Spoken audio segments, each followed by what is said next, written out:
Today's guest is someone who reminds us that leadership doesn't begin with speaking, it actually begins with listening.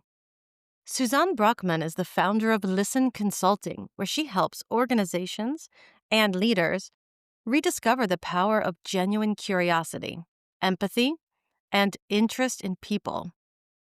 Her journey began with a powerful mirror moment when she chose to leave a company whose values no longer aligned with her own and where she no longer felt heard.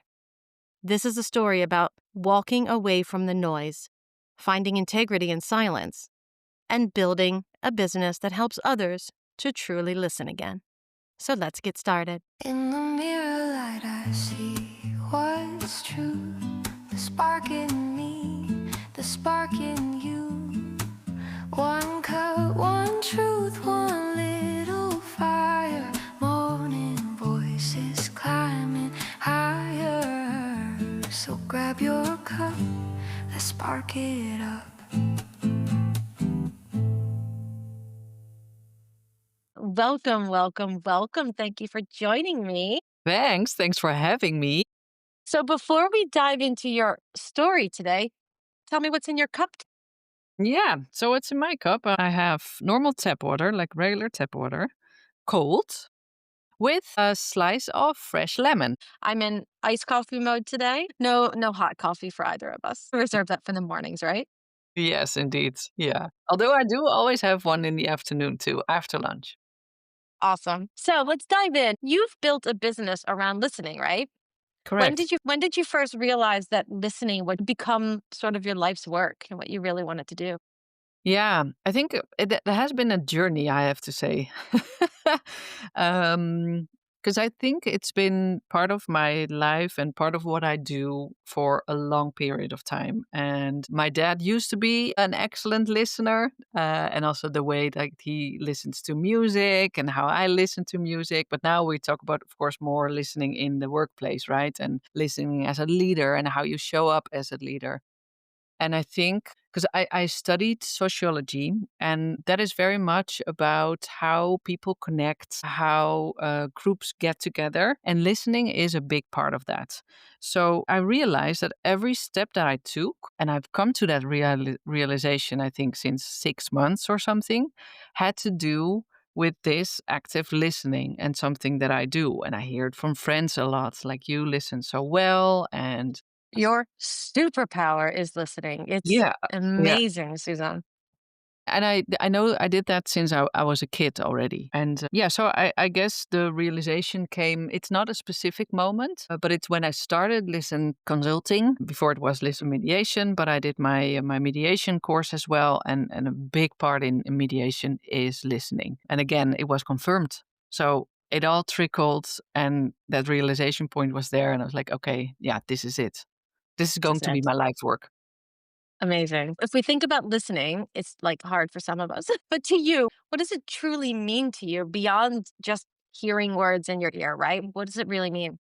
Yeah, I think indeed what you say is so true. It means so much more than hearing words or hearing music or hearing sounds. It's about understanding, truly understanding. It's about seeing the other.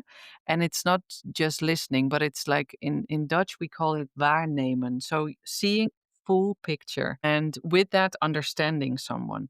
So that means that listening is not just staying quiet either. It's giving that attention to someone indeed, but it's also intentionally ask the right questions, being curious. It's about wanting to understand what the other means. And that all happens through listening and through reflecting as well. Not reflecting by yourself, but reflecting what the other says. Repeat it in different words. And if you start doing that, you will see that people will be like, "Oh yeah, but that's what I mean. You truly see me. This is exactly what you mean." And it's not a trick. It should never be a trick. It should be authentic. It should be with intention. So there's way more than just hearing.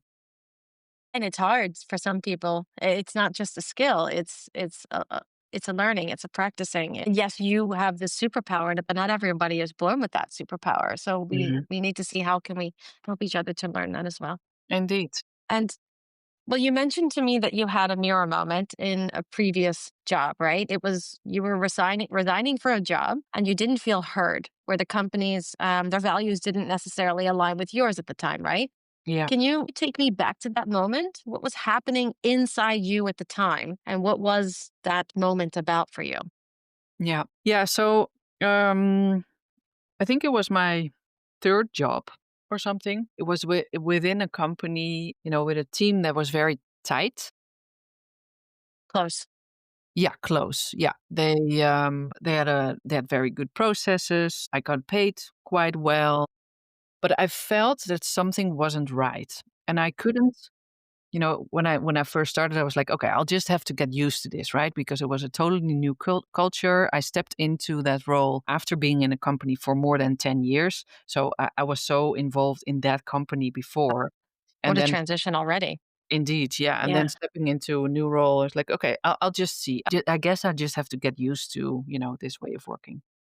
But what I then recognized is that there was the management, and then I'm talking about the higher management, so like the CFOs, the CEO. They were a world apart, by the way, the CEO and CFO. So I'm not saying them that they were the same person because they Yeah. were totally different. But their way of managing was very much based on fear. So very much based on you need to do this right, or they would start yelling. It was just, and especially one of them. Really?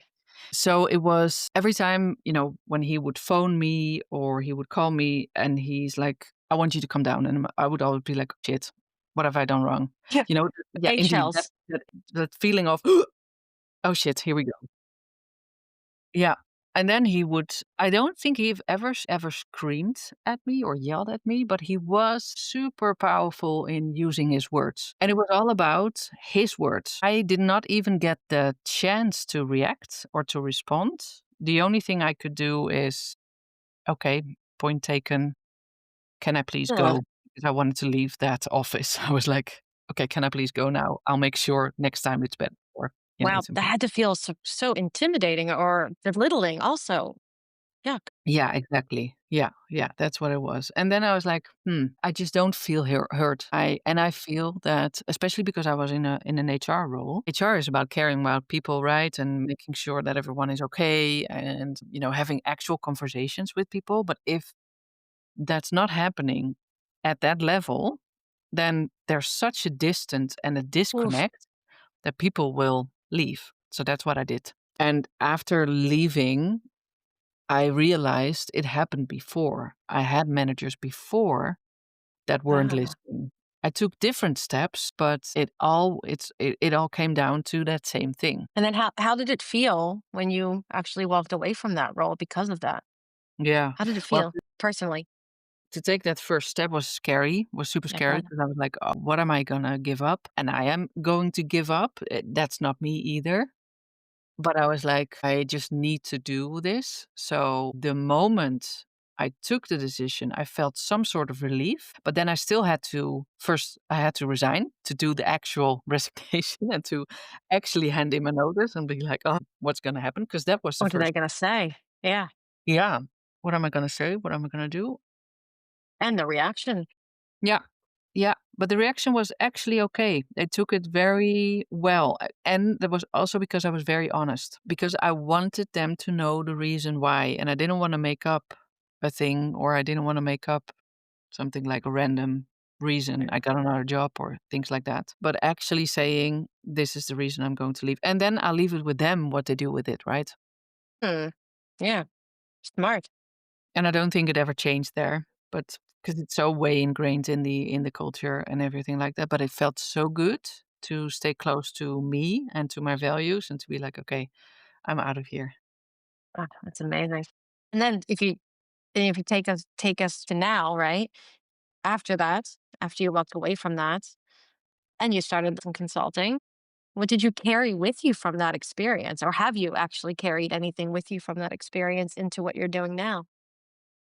Yeah, absolutely. Absolutely. Because the like listen consulting is about making people realize how important listening is. And especially if we talk about listen mediation, about mediation in any way, many conflicts, they exist because of lack of listening.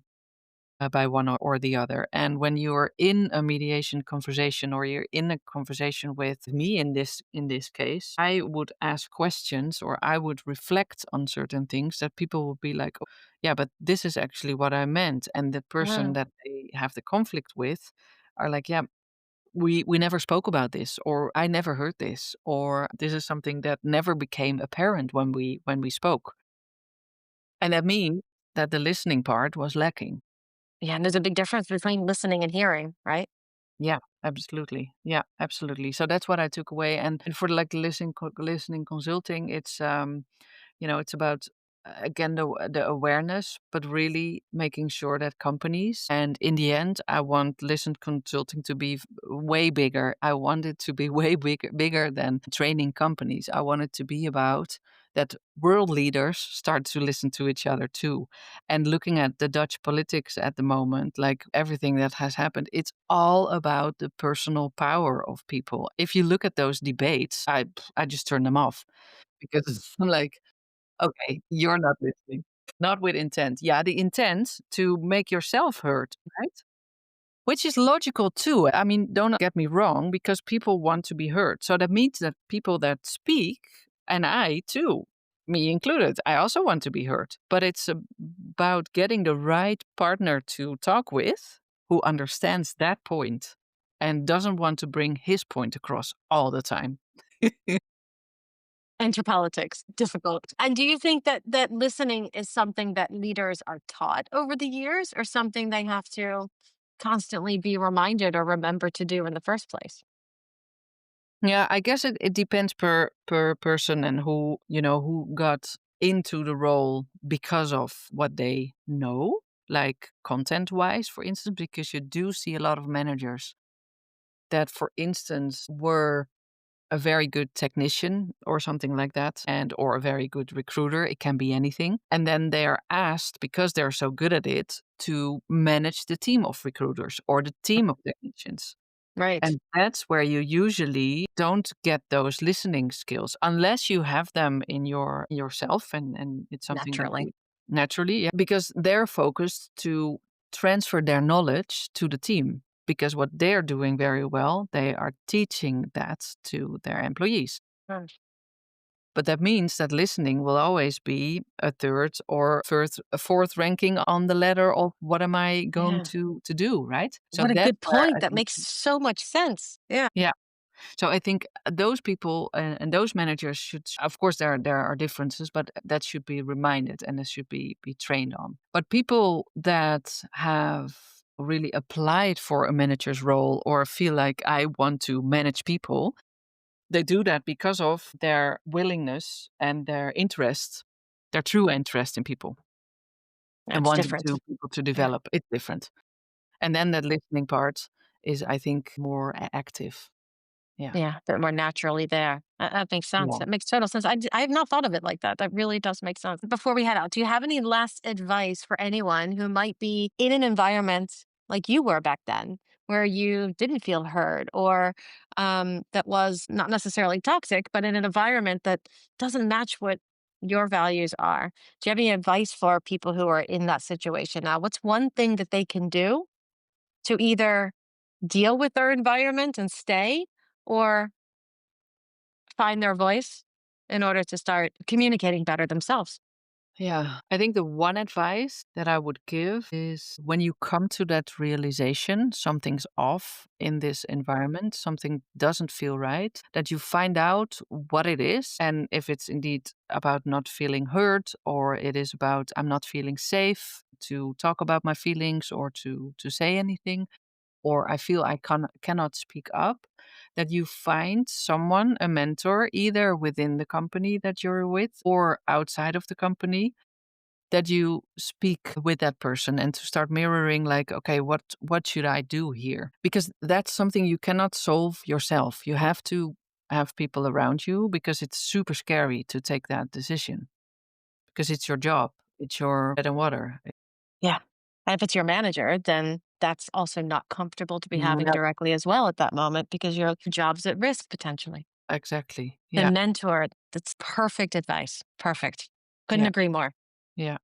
yeah, first start listening to yourself and be authentic and what is it that I want, and then to find your mentor. Awesome. Well, thank you so, so much for joining me. Before we head out, where can people find you? Yeah. Yeah, they can find me by looking up my name, Suzanne Braakman, on LinkedIn. I'm quite active on LinkedIn. I have my LinkedIn profile, and I'm very open to connect. Of course, you can always reach out via a direct message as well. And my website is listenconsulting.nl.